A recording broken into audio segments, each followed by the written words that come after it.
সব বিদেশিদেরই কিন্তু একটা কনসার্ন আছে যে কতদিনে ইলেকশন হবে, আগামী নির্বাচনে আমাদের অবস্থান কি হবে। নতুন বাংলাদেশ বিনির্মাণের জন্য নতুন নেতৃত্ব, নতুন রাজনীতি প্রয়োজন। তরুণরা আগামীর রাষ্ট্র ক্ষমতায় আসুক, তরুণরা নেতৃত্বে আসুক। এখানে কিন্তু অনেক বিদেশি রাষ্ট্রেরও ইন্টারেস্ট আছে। শক্তভাবে না দাঁড়াতে পারি এই জন্য কিন্তু অনেকে চেষ্টা করবে, অনেকে গুটি চালবে, ষড়যন্ত্র করবে। বাংলাদেশের বর্তমান পরিস্থিতি কেমন সেটা নিয়ে তারা জানতে চেয়েছে এবং যেহেতু ইতিমধ্যেই দুটো বড় দাবি উঠেছে যে এই ছাত্র জনতার শান্তিপূর্ণ আন্দোলনে গণহত্যা চালানোয় আওয়ামী লীগকে নিষিদ্ধের একটা দাবি উঠেছে। আওয়ামী লীগকে নিষিদ্ধ করা হবে কি না, এবং একই সাথে যে আওয়ামী লীগের এই ক্ষমতার সহযোগী ছিল, হালুয়া রুটির ভাগিদার ছিল জাতীয় পার্টি। আজকে ডেইলি স্টারে সম্ভবত কোনো একজন লেখক একটা লেখা লিখেছে যে জাতীয় পার্টিকে ব্যান করা হবে কি না।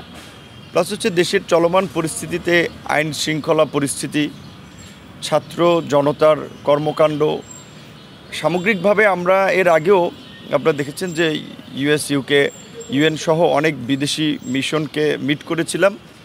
তাদের প্রত্যেকের জায়গা থেকেই কিন্তু তাদের ডিপ্লোম্যাটিক কমিউনিটির নিরাপত্তা নিয়ে কিন্তু একটা উদ্বেগ আছে এবং দেশের এই পরিস্থিতি স্বাভাবিক না হওয়া পর্যন্ত স্বাভাবিকভাবেই আমাদেরও যেমন একটা উদ্বেগ উৎকণ্ঠা থাকে, তাদেরও কিন্তু একটা উদ্বেগ উৎকণ্ঠা রয়েছে।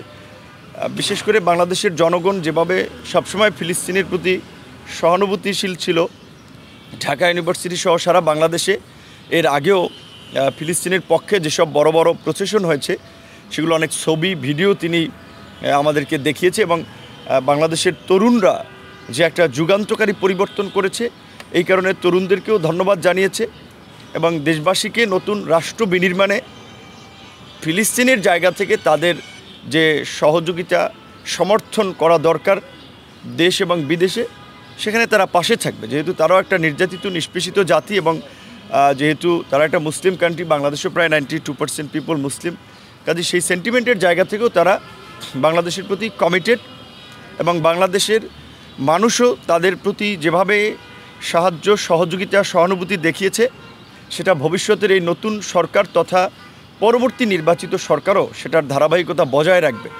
এবং আপনারা একটা বিষয় জানেন যে সব বিদেশিদেরই কিন্তু একটা কনসার্ন আছে যে কতদিনে ইলেকশন হবে, তো নির্বাচন কতদিন হবে, এই গভর্নমেন্ট কতদিন থাকতে পারে, আমাদের কি চিন্তাভাবনা, সেগুলো নিয়েও তারা জানতে চেয়েছে। একই সাথে বিদ্যমান রাজনীতির যে পরিস্থিতি তাতে গণ অধিকার পরিষদের যে একটা সম্ভাবনা তৈরি হয়েছে, সেক্ষেত্রে আমরা নতুন কোনো দলের সাথে জোট করছি কিনা, আগামী নির্বাচনে আমাদের অবস্থান কি হবে, এইগুলো নিয়েও জানতে চেয়েছে।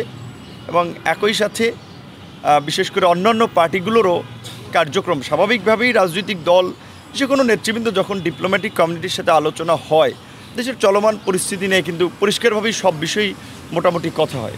তো মোটা দাগে আজকে আমরা চলমান পরিস্থিতিতে নিরাপত্তা, দেশের আইন শৃঙ্খলা পরিস্থিতি স্বাভাবিককরণ, রাজনৈতিক দলের কর্মকাণ্ড, আগামীর নির্বাচন ব্যবস্থা এবং সবচেয়ে সকল মানুষের যে আসলে যেই কথাটি সবচেয়ে জোরে সোরে আসছে রাষ্ট্র সংস্কার, সেক্ষেত্রে আমরা বিচার বিভাগের সংস্কার, নির্বাচন কমিশনের সংস্কার, দুর্নীতি দমন কমিশন সংস্কার, এই ধরনের কী রিফর্ম আমরা চাই, এটার জন্য কতদিন লাগতে পারে, আমাদের রাজনৈতিক দলগুলোর চিন্তাভাবনা কী, অন্যান্য দলগুলো কী চিন্তাভাবনা করছে, এই সমস্ত বিষয়গুলো নিয়ে আলোচনা হয়েছে। আর কিছু আলোচনা তো থাকে কনফিডেন্সিয়াল, যেটা চাইলেও সব বিষয়ে বলা যায় না। আমরা বলেছি যে এখন বাংলাদেশের মানুষ একটা নতুন নেতৃত্ব চায়, নতুন রাজনীতি চায়, কারণ সবার চিন্তাভাবনা যে আগামীতে একটা নতুন বাংলাদেশ বিনির্মাণ করতে হবে। নতুন বাংলাদেশ বিনির্মাণের জন্য নতুন নেতৃত্ব, নতুন রাজনীতি প্রয়োজন।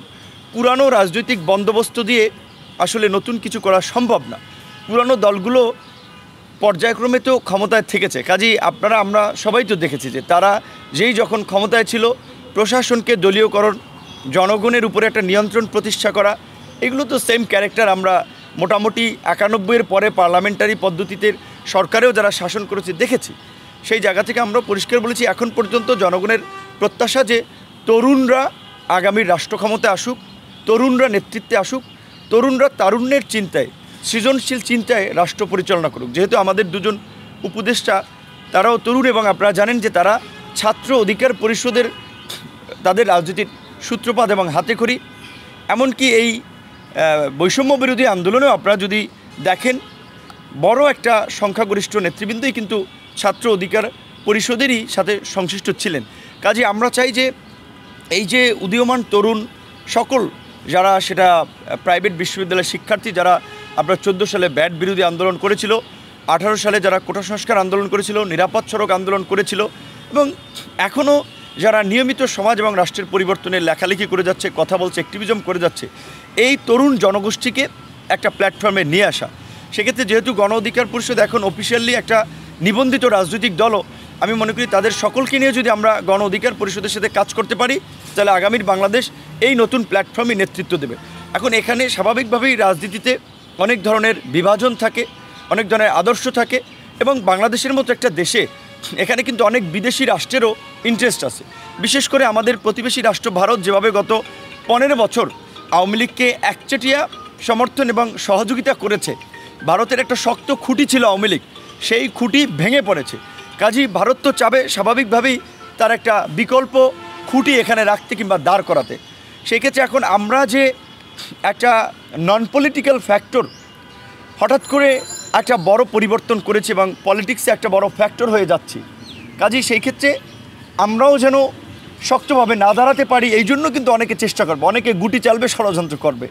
প্লাস হচ্ছে আরও যারা রাজনৈতিক দল আছে তাদের মধ্যে বিভাজন তৈরি করা, তাদেরকে ব্যবহার করার জন্য নানান ধরনের ষড়যন্ত্র ছক কিন্তু দেশি বিদেশি গোষ্ঠীও কিন্তু আঁকবে। শুধুমাত্র ইন্ডিয়ার স্বার্থ না, বাংলাদেশকে ঘিরে বঙ্গোপসাগর কেন্দ্রিক ব্লু ইকোনমিতে কিংবা আপনার জিও পলিটিক্সের কারণে অনেক দেশের, সেটা আইপিএস বলেন, কোয়াড বলেন, অনেক দেশের কিন্তু এখানে ইন্টারেস্ট রয়েছে। তো আন্তর্জাতিক সম্প্রদায় এখানে কোন গেম খেলছে, কার পক্ষে কী অবস্থান নিচ্ছে, সরকারের স্ট্যাবিলিটিটা কী, সেটাও কিন্তু একটা সামনে একটা কোশ্চেন তৈরি করবে। ধরেন এই সরকারের, আমরা বলছি যে জনগণের সরকার, আমাদের সমর্থিত সরকার, কাজে এই সরকারের সফলতা ব্যর্থতা জনগণের উপরে অনেক কিছু ডিপেন্ড করে। সেক্ষেত্রে সরকার যদি একটা নির্দিষ্ট সময়ের মধ্যে একটা অবাধ সুষ্ঠু নিরপেক্ষ নির্বাচনের পরিবেশ তৈরি করতে না পারে কিংবা ওই দিকে না যায়, তাহলে রাজনৈতিক দলগুলোর দিক থেকেও কিন্তু আবার সরকারের উপর একটা চাপ তৈরি হবে।